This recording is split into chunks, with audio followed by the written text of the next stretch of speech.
अंबेडकर को के पास ये 370 का मामला गया, आप सबको पता है वो 370 क्या थी, वो 370 भी हट गई, 35 भी हट गई। लेकिन इस देश के संविधान में सेकुलर शब्द तो 1976 में आया।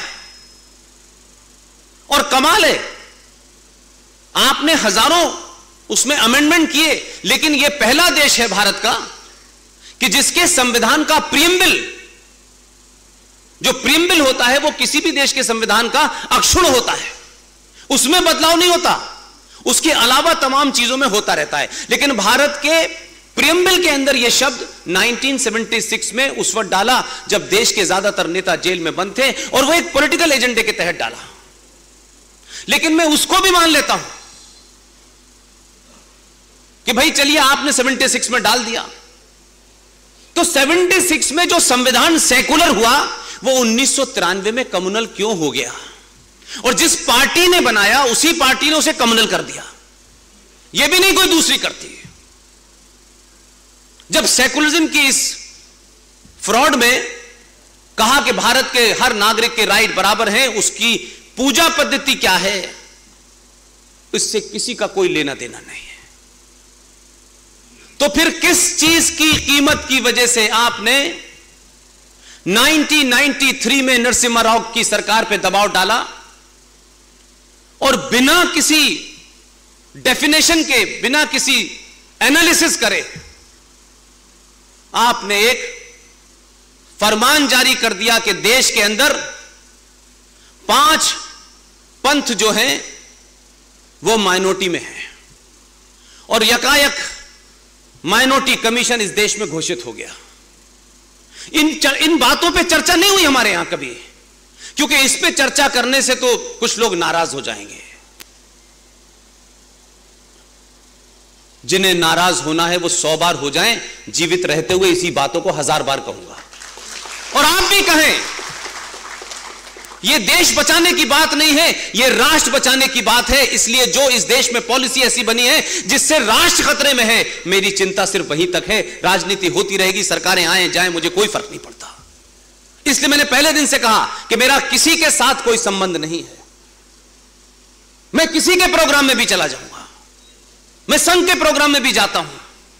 मैंने कहा लश्कर तोयबा कोई प्रोग्राम करेगी, मैं वहां भी जाऊंगा, बुलाओ तो करके दिखाओ।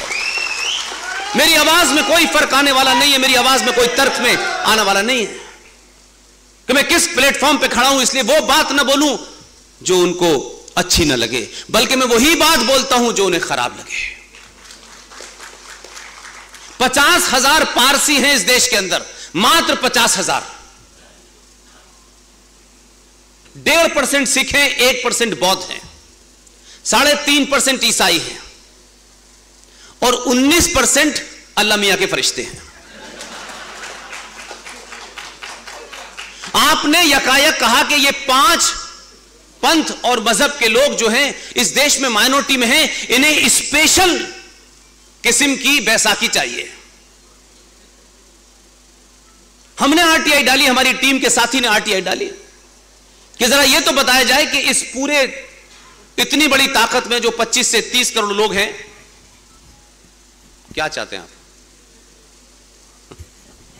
ये जो 25 से 30 करोड़ लोग हैं, ये ना तो यूएनओ की परिभाषा में फिट बैठ रहे हैं, और भारत में कोई परिभाषा ऐसी बनी नहीं है। तो सरकार से पूछा कि आपने माइनॉरिटी कमीशन बनाने से पहले क्या कोई इसका बेसिस क्या है? तो सरकार का जवाब सुन लीजिए। सरकार ने कहा इस किस्म की बातचीत पे, इस किस्म के एनालिसिस पे, इस किस्म के डाटा पे कभी कोई बात ही नहीं हुई। ये सिर्फ अनाउंस कर दिया गया, उसके बाद में फिर वो ऑर्डिनेंस आया, साइन हो गए, अब वो कानून बन गया और भारत के संविधान के साथ चिपक गया। तो 19 से लेके 25 करोड़ लोग भी इस देश के अंदर अल्पसंख्यक हैं, और 50,000 पारसी भी हैं। ना पारसियों को डर लगा, ना बौद्धों को डर लगा, न क्रिश्चियन को डर लगा। जो 19 से 25 करोड़ लोग हैं उन्हें डर लग जाता है थोड़ी थोड़ी बात में। अब संविधान के अंदर यह लिखा हुआ है कि मजहब के नाम पर किसी को रिजर्वेशन नहीं दिया जा सकता। इसकी भी 3-4 बार कोशिश हुई। आंध्र प्रदेश में 7% दे दिया गया, फिर कोर्ट में गया तो स्ट्राइक डाउन हुआ, फिर उत्तर प्रदेश में सलमान खुर्शीद साहब ने जाके घोषित कर दिया, फिर स्ट्राइक डाउन हुआ।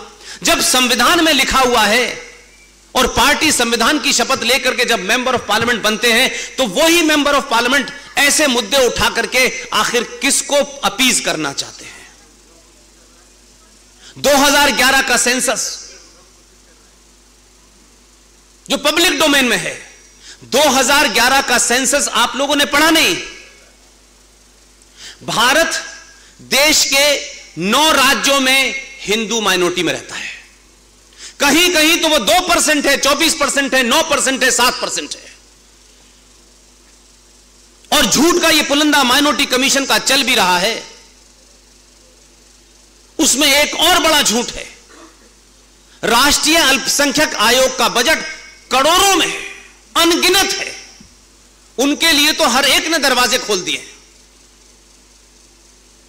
क्योंकि मैं बड़ी जाति में पैदा हो गया हूं, लिहाजा मैं तो अमीर पैदा हुआ हूंगा।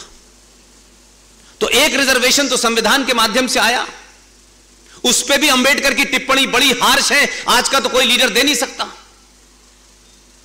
उन्होंने कहा मैं इसके खिलाफ हूं, लेकिन अगर यह दिया भी जा रहा है तो 10 साल से ज्यादा नहीं देना है। और अब रिजर्वेशन के नाम पर, इस माइनॉरिटी कमीशन के नाम पर आपने एक बड़ा चंक उन लोगों को दे दिया है जिनका ख्वाब ही इस मुल्क में ग़ज़वाए हिंद लाना है, जो इस एजेंडे के लिए काम नहीं कर रहे कि देश मजबूत हो। उनका एजेंडा है सरकार कोई भी आ जाए, पॉलिटिकल पावर से, ब्लैकमेलिंग से, डरा करके, धमका करके, किसी भी तरीके से इस देश की जो पूरी ताकत है उस पर कब्जा करो। और इतने दबाव में है कि एक शख्स जो खुद माइनॉरिटी का है, जो 1.5% थी, उसको आज तक इस देश ने कभी माइनॉरिटी नहीं माना। सरदार मनमोहन सिंह भी उसी माइनॉरिटी के हैं, 10 साल तक प्रधानमंत्री रहे। लेकिन इस देश में जब तक मुसलमानों को नहीं बनाओगे तब तक अल्पसंख्यक का कोई मतलब नहीं है। वो बनेंगे तभी आप उनकी उस भूख को शांत करेंगे, बाकी कोई बन जाए कोई फर्क नहीं है। तो ये मुद्दे क्या राष्ट्र के सामने चुनौती नहीं है? क्या इन मुद्दों से देश में झगड़े नहीं हो रहे? और यह कहना बहुत आसान है कि हम हिंदू मुस्लिम की बातचीत करते हैं, मुसलमान हिंदू की बात करते हैं। तो भाई ना तो हम 1947 में थे, ना आप में से कोई था, तो फिर यह देश क्यों बंटा था अगर हिंदू मुस्लिम की बात कर रहे हो तो? यह चुप्पी आपने 1947 में रखी और 2021 में भी रखना चाहते हैं। समस्या वही है और उससे ज्यादा भयानक है। आप समझना नहीं चाहते, क्योंकि आपको लगता है अगर यह समझ में आ गई तो मुझे कुछ करना पड़ेगा, कुछ ना कुछ एक्शन लेना पड़ेगा। और मैं अब एक्शन नहीं लेना चाहता। मैं दिल्ली से भगा दिया जाऊंगा तो नागपुर चला जाऊंगा, नागपुर से चला जाऊंगा नासिक चला जाऊंगा, मैं भागता रहूंगा, लेकिन उस बीमारी का सामना नहीं करूंगा। कोरोना का दवा बन रही है, उससे पहले डेंगू आया, मलेरिया आया, और सबकी दवा बनाते हैं। आप दवा खाते हैं, ठीक हो जाते हैं। आप एक बुखार की दवा बनाते हैं, उससे भयानक बुखार दोबारा आ जाता है। एक बार तय करें कि इस राष्ट्र को जिन बीमारियों ने जकड़ा है उन्हें समाप्त करते हैं। 10 साल जाएंगे जीवन के, एक जनरेशन को यह करना ही पड़ेगा। यह नहीं होगा कि मेरा हिस्से का काम के लिए मैं सोचूं कि पड़ोस में भगत सिंह पैदा हो जाए, सुभाष जी वापस आ जाएं, कोई इनमें से सुभाष बन जाए। मैं नहीं बनना चाहता। मैं तो उसके बाद का जो माहौल होगा उसकी मलाई खाऊंगा, तो भाई साहब वो मिलने वाली नहीं है। एक जनरेशन को आहुति देनी ही पड़ेगी, आप चाहें या न चाहें। यह गलती 1935 में लाहौर में की जिन लोगों ने, वही गलती 1990 में कश्मीर में की है। कश्मीर में एक भी हिंदू ने कभी शायद जोर से किसी मुसलमान का नाम तक नहीं लिया होगा, कभी नहीं कहा। आजकल की जनरेशन बहुत हल्की फुल्की बातचीत करके अपने उस लालच और उस अपनी कायरता को छुपाने के लिए कुछ भी स्टेटमेंट दे देती है। कश्मीर में तो ऐसे ऐसे लोगों को मारा कि एक साहब को जिनकी हत्या की गई उनको टेबल से उठा के लाए अंदर से, उनकी दोनों आंखें निकाल ली उनके बेटे के सामने और फिर गोली मार दी। जब लोगों को पता चला कि इनको क्यों मारा तो गए उनके कमरे के अंदर। वो शख्स बड़ा विद्वान था कश्मीरी हिंदुओं के बीच में, बड़ा सम्मानित व्यक्ति था। उनकी मेज पे कुरान शरीफ रखा था और उस कुरान शरीफ का वो कश्मीरी में ट्रांसलेशन कर रहे थे। इससे भी बड़ा कोई सेकुलर चाहिए क्या? लेकिन उनके पड़ोसियों ने उनको भी नहीं बख्शा। उनको मालूम था इकबाल जो सपरू परिवार से थे वो कन्वर्ट हो गए, उनको मालूम था जो अब्दुल्ला थे वो कन्वर्ट हो गए, वो राघो राम कौल के परिवार से थे। ये कन्वर्ट क्यों नहीं हो रहे? तो अब कन्वर्ट नहीं कर सकते तो मार के चैप्टर क्लोज कर दो। और उन्होंने कर दिया। ये देश तमाशा देखता रहा। एक राज्य से एथनिक क्लिंजिंग हुई, 2500 लोगों की नृशंस हत्या की गई। 5.5 लोग अपनी ही धरती से, उस धरती के मूल निवासी कश्यप ऋषि के वंशजों को उनकी पूजा पद्धति के कारण मार के भगा दिया। लेकिन देश में किसी को कोई लेना देना नहीं है। समस्या हमारे घर पे थोड़ी नहीं है। बंगाल में भी यही लोग कह रहे थे, उत्तर प्रदेश में भी ये लोग कह रहे थे, अब चौराहे चौराहे हो रही है। इसलिए कुछ बातों से आप भाग सकते हैं, उससे वो समस्या सॉल्व नहीं होगी। मुझे लगता है कि आज और कल बहुत लोग हैं, मैं उन 10-12 लोगों को ही जानता हूं जिन्होंने रास्ता चुना और मुझे इस रास्ते पे ले आए। मुझे किसी चीज का कोई गम नहीं है, न मुझे किसी चीज का कोई दुख है, न मुझे किसी से शिकायत है। यह रास्ता मैंने खुद ब खुद चुना है और इसके पीछे मेरी एक ही मंशा है कि जब तक आप हैं, जब तक आप में जितनी भी शक्ति है, बोलने की शक्ति है, चिल्लाने की शक्ति है, उस शक्ति से पूरे देश में अपनी बात कहो। और आपकी तादाद देख के मुझे लगता है कि मेरी बात बहुत दूर तक पहुंच रही है।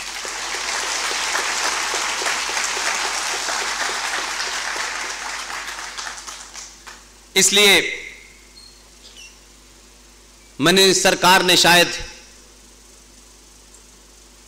सुभाष चंद्र बोस जी के लिए एक सिक्का जारी किया है, एक डाक टिकट भी जारी हुआ है। मेरा ख्याल है कि अगर उनकी स्पीच शुरू हो गई होगी तो ये 2 घोषणाओं के बारे में मुझे बताया गया कि होने वाली हैं, एक भारत रत्न की और एक विक्टोरिया मेमोरियल का नाम बदलने की। वो हुई नहीं हुई मुझे नहीं पता। हमारे यहां, हमारे समाज में नेहरू बनना बहुत आसान है, बहुत आसान है। सबसे कठिन है बोस बनना। बहुत मुश्किल है सुभाष चंद्र बोस बनना।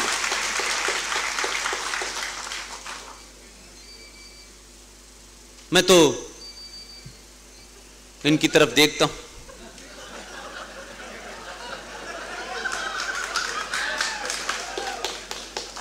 इधर देखता हूं तो हंसी पे हंसी आती है मुझे, और जब इनकी तरफ देखता हूं तो मुझे लगता है कि इतने भी हाई मॉरल ग्राउंड का कोई आदमी हो सकता है क्या? इतने हाई ग्राउंड के मॉरल का आदमी। वो जानते थे कि क्या चाटुकारों के अंदर क्या खिचड़ी पक रही है। अंबेडकर से मतभेद हो गया, अंबेडकर के पास गए और अंबेडकर से कहा कि ये तुम्हारी जो बात है ये गलत है, इसे तुम वापस ले लो।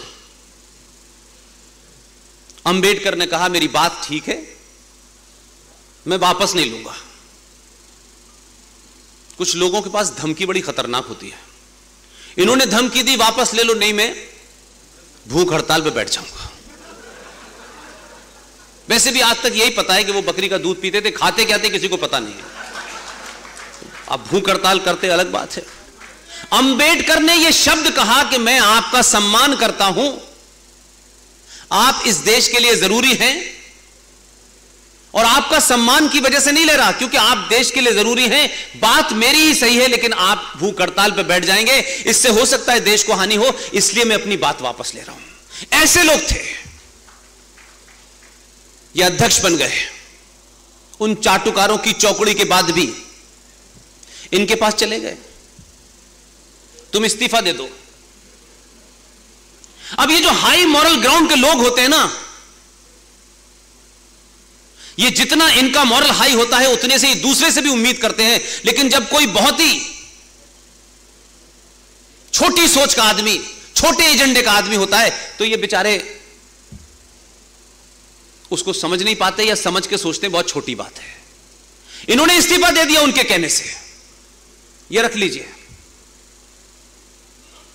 लेकिन मैं इनसे मेरा सवाल है, मैं करता हूं, अब इनके वंशज भी चुप हो गए।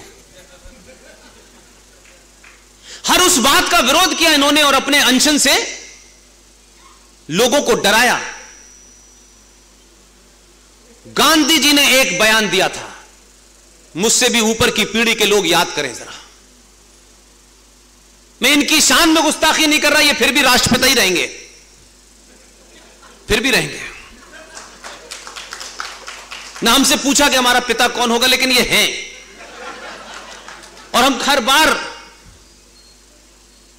जो झूठा, जो हमारे संस्कारों का भजन था, इन्होंने अपनी राजनीतिक महत्वाकांक्षाओं के लिए, अपनी राजनीतिक इच्छाओं के लिए उस भजन में टेम्परिंग करके लाइन ही बदल दी। यह आरोप नहीं है, नाराजगी नहीं है बापू से। 2021 के भारत में हर बच्चे को सवाल पूछने का अधिकार है। अगर उसका सवाल सही है तो जवाब देना पड़ेगा पिताजी को। यह कह के नहीं टाल सकते कि नहीं तुमने सवाल कैसे पूछा, यह नहीं हो सकता। मैं बापू जी से बार बार सवाल पूछता हूं जब मुझे किसी हॉल में लगे आते हैं कि आपने यह बयान क्यों दिया था कि भारत का विभाजन होगा तो मेरी लाश पे होगा। यह आप ही का बयान है, बताइए उन्हीं का बयान है कि नहीं? इसका मतलब है बापू को पता था, इसका मतलब बापू को पता था कि विभाजन होने वाला है। उनको पता था कि नेहरू जी और जिन्ना को दोनों को बुलाया गया। एक आदमी तो सीधा चला गया, दूसरे आदमी ने कहा मैं नहीं जाऊंगा। अंग्रेज समझदार थे, अंग्रेज इस खेल में बहुत माहिर हैं। उनको भेजा जिनके सामने नेहरू जी मना नहीं कर पाते थे, कमजोर पड़ जाते थे बेचारे। उनको लगाया इस काम पे कि मैडम एडविना इनको लेके आइए आप शिमला। ये सब तथ्य हैं। वो लेके गई इनको शिमला। इनको पता था। मेरा बापू से सवाल है, बापू आपको पता था कि नेहरू गए हैं शिमला बात करने, उस लाइन पे साइन करने गए हैं जहां जिन्हा को भी बुला लिया गया। आपको तो कोई मैंडेट भी कांग्रेस का नहीं मिला था। फिर आपको जब यह पता था कि भारत का विभाजन होने वाला है, तो फिर आपने यह क्यों कहा कि अगर यह होगा तो मेरी लाश पे होगा? और आपको अगर यह पता था तो नेहरू और जिन्ना के सामने आप धरने पे क्यों नहीं बैठे? एक बार बैठते कि कुछ भी हो जाए धर्म में ये नहीं होने दूंगा, नहीं बैठे आप। उनको मालूम था कि ये हाई मॉरल ग्राउंड के लोग हैं और उनको मालूम था कि इनका लेवल क्या है। ये ऐसे लोग हैं वो कहेंगे बैठ जाओ मर जाओ अच्छा है, इसलिए उनसे कहने की हिम्मत नहीं उनकी। इसलिए बहुत लोग, मैं किसी के कृत्य को जस्टिफाई नहीं करता, लेकिन आज के भारत में बातचीत करने से शर्माना क्यों है भाई? इसमें शर्माने की क्या बात है? ये हमारे यहां हो गया, नहीं हम इस पे बात नहीं, लेकिन हम सीता जी पे बात कर लेंगे, राम पे बात कर लेंगे, उनके चरित्र पे बात कर लेंगे, लेकिन भाई हम इस बात पे बात नहीं करेंगे नाथूराम गॉडसे ने गांधी को मारा। ये एक सच है, इसमें तो कोई दो राय नहीं है। सच है कि नहीं है? लेकिन नाथूराम गॉडसे ने या उसके इस कृत्य करने से पहले कोई वो गुंडा था, बदमाश था, आतंकवादी था, या इसलिए मारा कि गांधी जी मैं ब्राह्मण हूं, ये बनिए हैं इसलिए मारा, धर्म के कारण मारा? ये तो नहीं मारा। जैसे आज मैं देखता हूं लोग अपने नेता के प्रति इतने दीवाने होते हैं कि उसके मुंह से कुछ गलत नहीं सुनना चाहते, लोगों को तकलीफ होती है। लेकिन एक बड़ा नेता जब इतनी बड़ी बात कहता है तो राष्ट्र उस पर यकीन करता है। मैं भी यकीन करता हूं और यह सोच के कि यार अब तो कह दिया है, अब नहीं हो सकता, भरोसा रखो। तो आपने कहा कि मेरी लाश पे भारत पाकिस्तान बटेगा, तो लोगों ने कहा जो आदमी इतनी ताकतवर बात कहता है वो कुछ भी हो जाए लेकिन ये बटने नहीं देगा। नाथूराम गॉडसे ने उनकी हत्या की, उस समय के हिसाब से जो कानून था उसको सजा मिलनी चाहिए थी, इसमें कोई डिबेट नहीं हो सकती।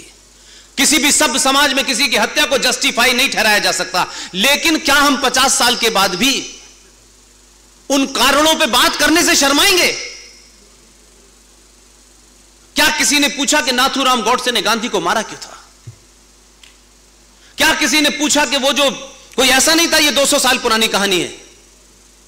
आज तो नेताजी सुभाष चंद्र बोस की कहां कहां फाइलें निकल रही हैं, कहां कहां से फाइलें निकल के आ रही हैं। तो नाथूराम गॉडसे का उस मजिस्ट्रेट कोर्ट में दिया हुआ आखिरी बयान क्यों छुपाया गया? क्यों छुपाया गया?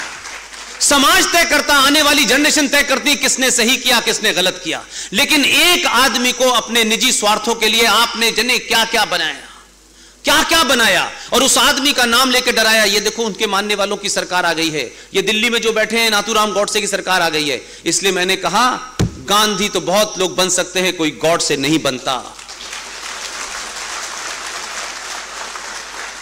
उसने हत्या हथियार से की इसलिए सजा मिली, लेकिन लोगों ने तो इसकी पीढ़ी दर पीढ़ी की नस्लों की हत्या की, उसके लिए सजा किसे मिलनी चाहिए?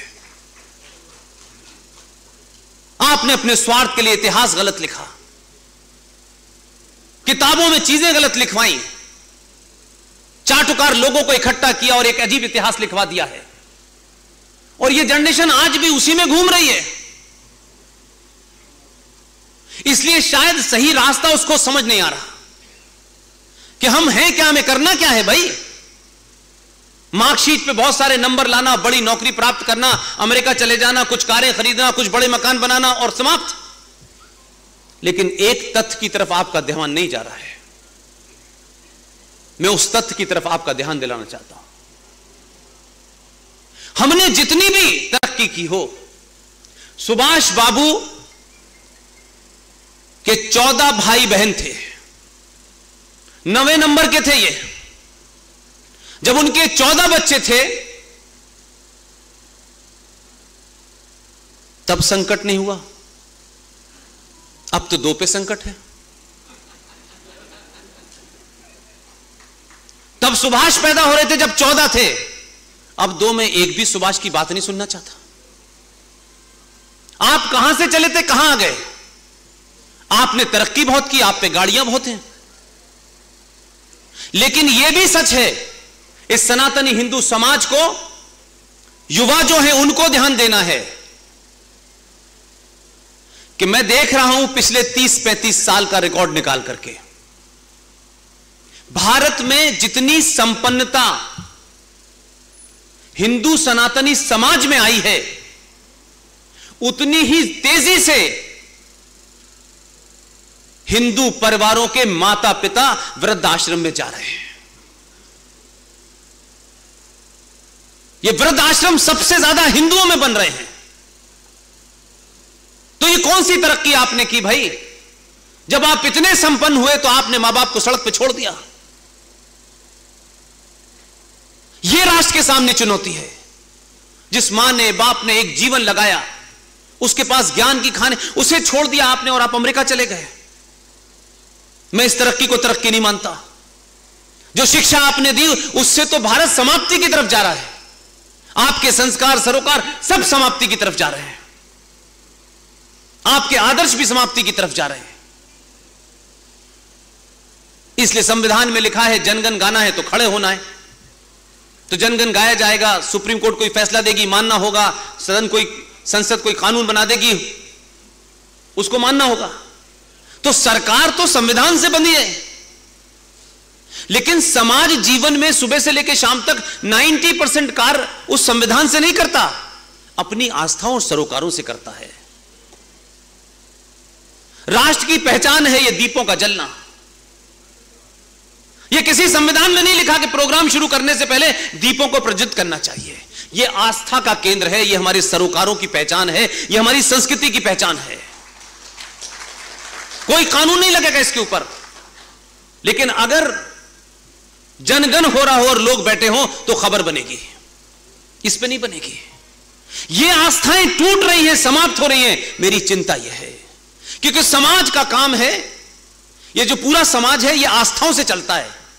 सुबह से लेकर शाम तक आप कानून और संविधान की धारा नहीं बताते हैं कि बेटा तुम गाली मत देना, तुम पे धारा नंबर 3 लगेगी, ये कह दोगे तो ये धारा लगेगी, कोई नहीं कहता है।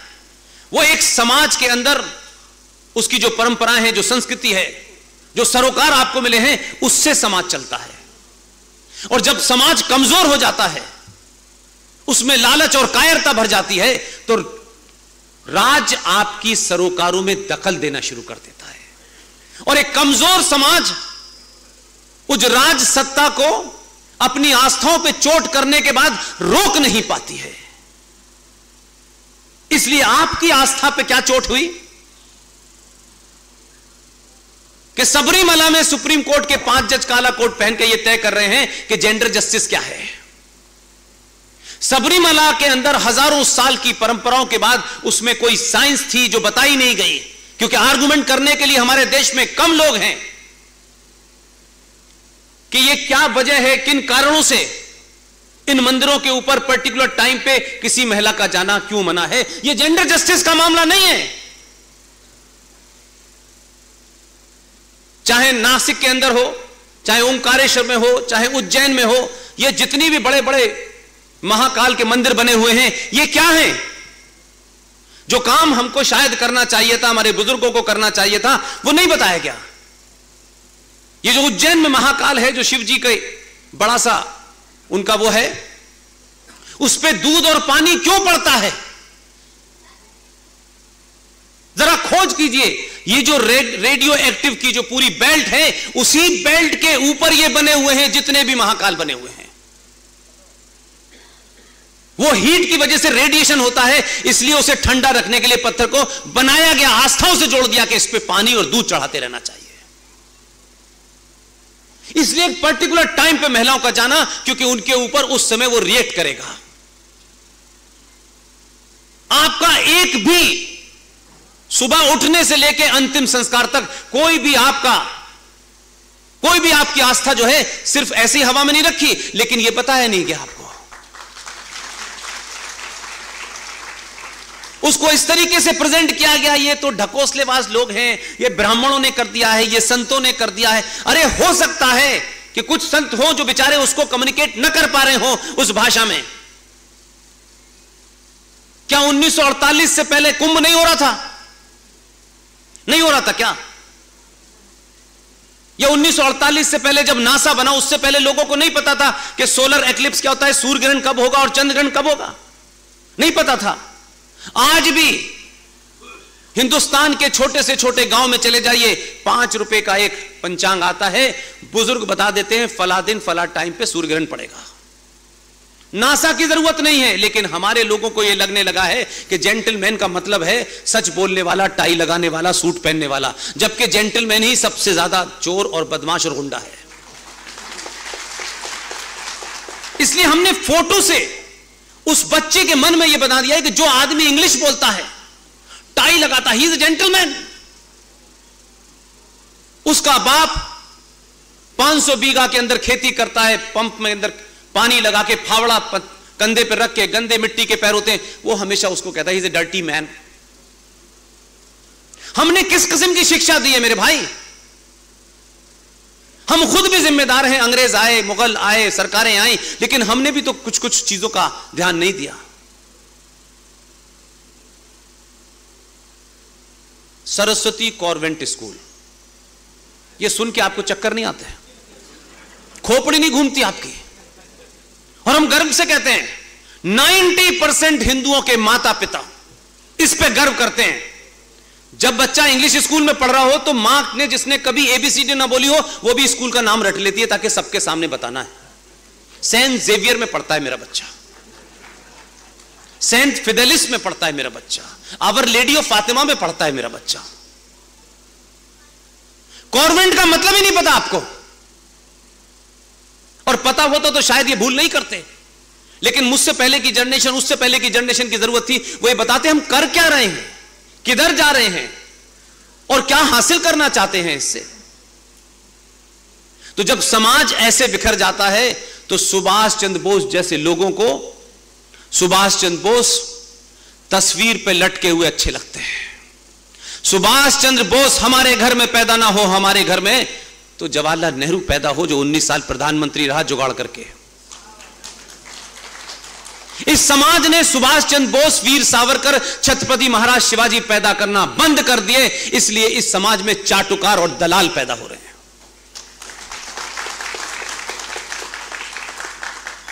आप राजनीति से कुछ भी लेना क्यों चाहते हैं? राजनीति को राजनीति का काम करने दीजिए।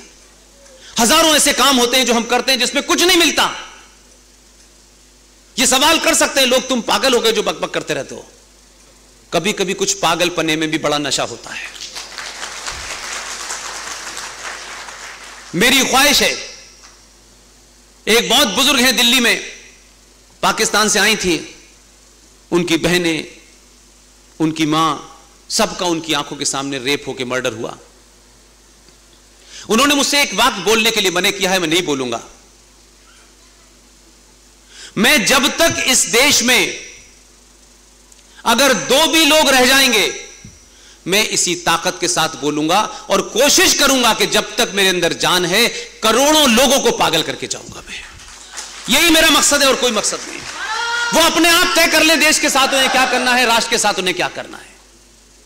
इसलिए पहली विनती है, 2 बार जरा 2 मिनट की लंबी सांस लेकर के घर पे सोचिएगा, हमारा जन्म क्यों हुआ है, हम किस लिए आए हैं इस धरती पे भाई, क्या लेने आए थे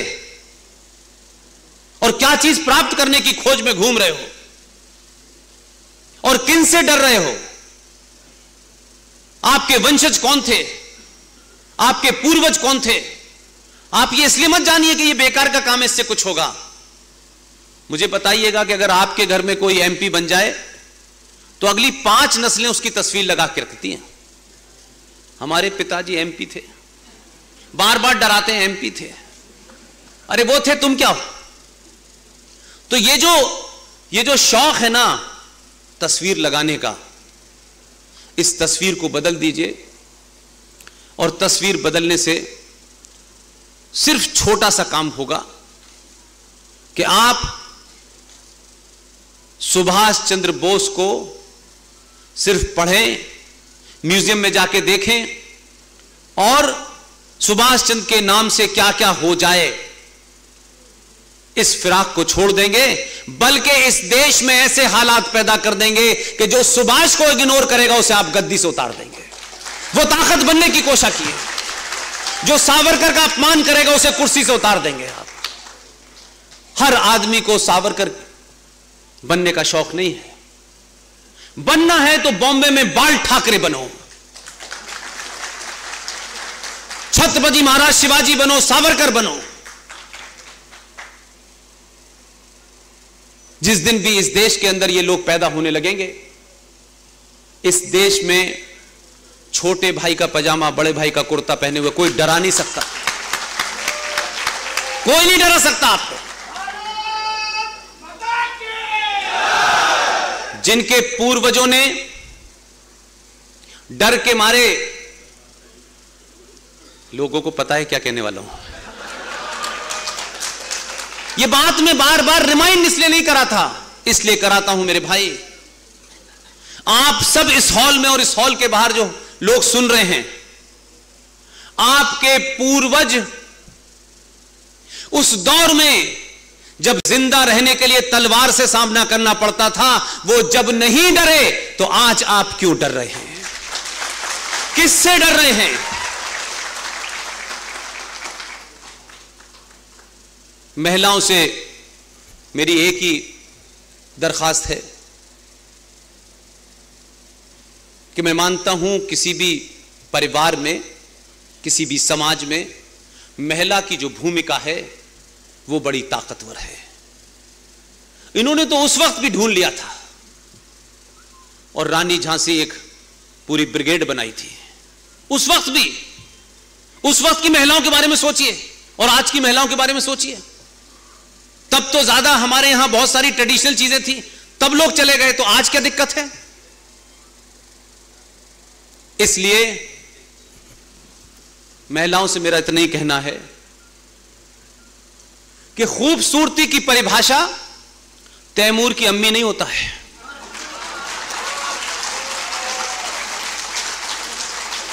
अगर बहादुर और खूबसूरती की भाषा है तो जीजाबाई बनी है, क्योंकि मां के पास वो बच्चा जो झूठ भी बोल के आता है, गलत भी करके आता है, वो मां से सब कुछ बता देता है। अगर मां बहादुर होगी तो बच्चे सुभाष चंद्र बोस बनने से नहीं डरेंगे। और मैं उन पतियों से, उन भाइयों से, उन पिताओं से भी एक बात कहता हूं कि आज मैं उत्तर प्रदेश में, मध्य प्रदेश में, कहां कहां बड़ी सारी चर्चाएं हो रही है, लव जिहाद, लव जिहाद, लव जिहाद की बात हो रही है। और कुछ लोग इस देश में हैं, उन्हें लगता है हर काम कानून से होता है। इतना प्यार करना है, इतना नहीं करना है, ऊपर करना है, नीचे नहीं करना, ऐसे नहीं करना, वैसे नहीं करना। वो उसकी परिभाषा चाहते हैं जज साहब से, और जज कैसे बनते हैं वो सिंघवी साहब ने आपको बता दिया है। मेरा सिर्फ इतना ही कहना है आपसे कि अगर आपके घर में बेटी है और वो बेटी कहीं पढ़ने जाती है, कहीं घूमने जाती है, और अगर वो आपको लौट के ये बताती है कि मैं फला जगह गई थी, वहां गुंडा मुझे एक मिला, उसने मेरे ऊपर ये कमेंट किया, तो एक एवरेज हिंदुस्तानी की परिवार की प्रतिक्रिया क्या होती है? तुम उधर गई क्यों थी? कल से उस रास्ते से नहीं जाना है। 6 महीने बाद उस रास्ते पे भी कोई मिल गया तो उससे भाई कहता है तुम घर में बैठ के नहीं पढ़ सकती। वो जो लड़की है वो भी इसी समाज की है, वो अपने भाई की अनकॉन्शियस और पिता की लाचारी और कायरता को देखती है कि ये भाई जो 75 प्रकार से बाल बनाता है, 75 प्रकार से कपड़े पहनता है और सुबह से लेकर शाम तक मोटरसाइकिल पे घूमता है, इसको जब मैंने अपनी रक्षा की बात की तो इसने रास्ता बदलने की बात की। इसमें इतना पुरुषार्थ नहीं था कि जिसने मुझे छेड़ा है ये उसे छेड़ देता।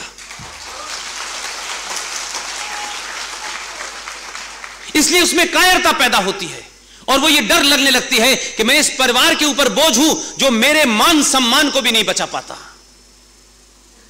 और वो कायर बाप सिर्फ तर्कों की शिक्षा देकर के अपनी उस जिम्मेदारी से भागना चाहता है। वो भाई जो बड़ी बड़ी बातें करता है लेकिन अपनी बहन की इज्जत का चैलेंज नहीं करता। और एक दिन वो ये समझ जाती है कि इस परिवार के पुरुष मेरी रक्षा नहीं कर सकते, तो उसे फिल्मों में जो नजर आते हैं कैरेक्टर, फिर वो कैरेक्टर पंचर जोड़ने वाला क्यों ना हो वो उसके साथ चली जाती है। जिस दिन सनातन हिंदू समाज का भाई और पति बाहुबली की तरह उसकी बहन, उसकी पत्नी के कंधे पे हाथ रखने वाले का हाथ नहीं गर्दन काटेगा, उस दिन सब ठीक हो जाएगा।